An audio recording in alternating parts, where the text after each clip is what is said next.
പിന്നെ നമ്മളൊന്ന് പുറത്തൊക്കെ പോയി വന്നുകൊണ്ട് രാവിലത്തെ കറി കൊണ്ട് നമ്മുടെ അച്ഛനും ചേട്ടനും ഫുഡ് കൊടുത്തിട്ടാണ്. അപ്പോൾ എനിക്ക് തട്ടിക്കൂട്ടി ഒരു തക്കാളി വഴട്ടാന്ന് വിചാരിച്ചു. അപ്പോൾ അതിന് വേണ്ടിയിട്ട് ഞാൻ 2-3 തക്കാളി എടുത്തു. പിന്നെ കുറച്ച് പച്ചമുളക്, പിന്നെ വറ്റൽമുളക് കുറച്ച് ഇടിച്ചെടുത്തിട്ടാണ് നമ്മൾ മിക്സിയിൽ ചതച്ചെടുത്തു. അതിൻ്റെ കൂടെ 2-3 സവാള അരിഞ്ഞതും കൂടി ചേർത്ത് നന്നായിട്ട് ചതച്ചെടുത്തിട്ടുണ്ട്. അപ്പോൾ പാനിൽ വെളിച്ചെണ്ണ ചൂടായിട്ട് ഇപ്പോൾ നിങ്ങൾക്കും തക്കാളിക്ക് വരെ എന്താ വറ്റൽമുളക് ഇടുന്നത്. അപ്പോൾ ഞാൻ കറിക്ക് വേറൊന്നും ഇല്ലാത്തതുകൊണ്ട് കുറച്ച് വറ്റൽമുളക് അല്ലാട്ട് കൊണ്ടാട്ടമുളക്, അപ്പോൾ 2-3 കൊണ്ടാട്ടമുളകും കൂടി വറുത്തെടുത്ത്. എനിക്ക് എരിവ് നല്ല ഇഷ്ടമുള്ളത് കൊണ്ട് തന്നെ എനിക്ക് ഈ കൊണ്ടാട്ടമുളക് ഭയങ്കര ഇഷ്ടമാണ്. ഇതുപോലെ ചുമ്മാ ചുട്ടെടുത്ത് ചോറിൻ്റെ കൂടെ കഴിക്കുന്നത്, നമുക്ക് ചോറ് കഞ്ഞി കഴിക്കുമ്പോൾ നല്ല ടേസ്റ്റ് ആയിരിക്കും.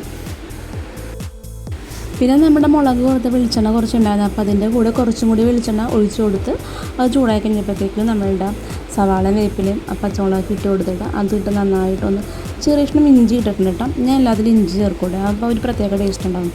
അപ്പോൾ അങ്ങനെ അതൊക്കെ ഇട്ട് കൊടുത്തിട്ട് നന്നായിട്ടൊന്ന് വഴറ്റിയെടുത്ത് നന്നായിട്ട് വഴറ്റിക്കതിന് ശേഷം പിന്നെ അതിലേക്ക് നമ്മൾ നേരത്തെ ഇടിച്ചു വെച്ചിട്ടുള്ള സവാള നന്നായിട്ട് വഴറ്റണം കേട്ടോ. കുറച്ച് നല്ല ഗോൾഡൻ കളറിൽ നല്ലോണം മൂപ്പിച്ചെടുക്കണം കേട്ടോ. അതിനുശേഷം നമ്മൾ നേരത്തെ എടുത്ത് വെച്ചാൽ ആ ഒരു ഇടിച്ചു വെച്ച മുളകില്ലേ, വറ്റൽമുളക്, അതങ്ങോട്ട് ഇട്ട് കൊടുക്കാം. എന്നിട്ട് നല്ലോണം മിക്സ് ചെയ്യാം. അപ്പോൾ ആ മുളക് ഇട്ട് നന്നായിട്ടൊന്ന് ഇളക്കി മിക്സ് ചെയ്തതിന് ശേഷം നമ്മൾ നല്ലോണം മൂത്ത് ചെയ്യുമ്പോൾ അതിലേക്ക് കുറച്ച് മഞ്ഞൾപ്പൊടി ഇട്ട് കൊടുക്കാം. മഞ്ഞൾപ്പൊടിയും ഇട്ട് നന്നായിട്ട് ഇളക്കി കൊടുക്കാം. അതൊന്ന് നല്ലപോലെ ആ ഒരു പച്ചമുളകൊക്കെ മാറി നല്ലോണം മൂത്ത് കിട്ടുമ്പോൾ അതിലേക്ക് തക്കാളി അരിഞ്ഞ് വെച്ചേക്കുന്ന തക്കാളി ഇട്ട് കൊടുക്കണം. തക്കാളിയും കൂടി ഇട്ടിട്ട് പിന്നെ നമുക്ക് ഇതിലേക്ക് കുറച്ച് ആവശ്യത്തിനുള്ള ഉപ്പിട്ട് കൊടുക്കണം. ഉപ്പിട്ടിട്ടതിന് ശേഷം ഒന്ന് നന്നായിട്ട് ഇളക്കി മിക്സ് ചെയ്ത് നമ്മൾ അടച്ചു വെച്ച് വേവിക്കണം കേട്ടോ. ഇത് അടിക്ക് പിടിച്ച് കരിഞ്ഞോതിരിക്കാനായിട്ട് ഇടക്കിടക്കിനെ ഇളക്കി കൊടുക്കുന്നത്. അപ്പോൾ ജസ്റ്റ് ഒന്ന് ഇളക്കി കൊടുത്തുകൊണ്ടിരിക്കണം. ഇടയ്ക്ക് നമ്മൾ അടച്ചു വെച്ച് വേവിച്ചാലും ഇടയ്ക്കൊന്ന് തുറന്നിട്ട് വെന്തിട്ടില്ലെങ്കിൽ ഒന്ന് ഇളക്കി കൊടുക്കണം.